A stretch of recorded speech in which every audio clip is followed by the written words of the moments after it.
Couple months ago, Pam Bondi was in a hearing for the Epstein files, and she was screaming, the Dow is at 50,000, the Dow is at 50,000, and everybody flamed her. But let's keep it a beam, bro. Do y'all even know what the Dow is? Because millions of y'all are searching it up every day on Google. Keep it simple, the Dow Jones is just a list of 30 companies like Apple, Nike, Goldman Sachs, etc. What it does is it tracks the stock price of these companies.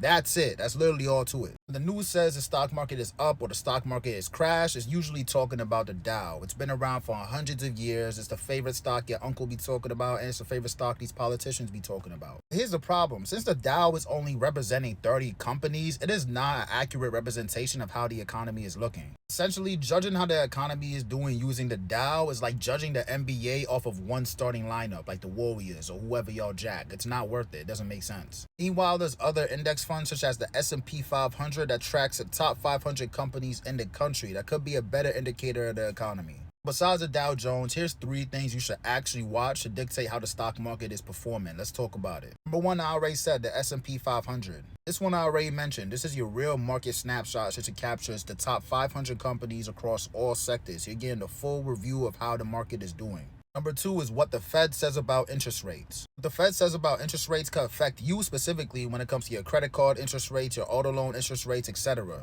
But also the stock market doesn't like high interest rates either, because that means they can't utilize debt the way they usually would in a low interest rate environment to invest into their own company. With these companies having less leverage to invest into themselves, investors look at them as less valuable since now they don't see as much growth happening within the stock. And last but not least, we have inflation reports. There's 3 reports I'm talking about specifically, and that's CPI, which tracks the inflation that we see, PPI, which tracks the inflation that businesses see, and PCE, which is the main inflation report that the feds use to see if they're going to cut interest rate or raise interest rates. The reason you want to pay attention to all 3 of these reports is because the feds are using these reports to dictate if they're going to raise interest rates or lower interest rates. So they can tell you exactly what's going to happen in the future if you pay attention. The next time you hear somebody screaming the Dow was over 50,000, this, that, and the third, just know it doesn't tell you much. We're here to teach you what actually matters. It's D-Wall. I'm out of here.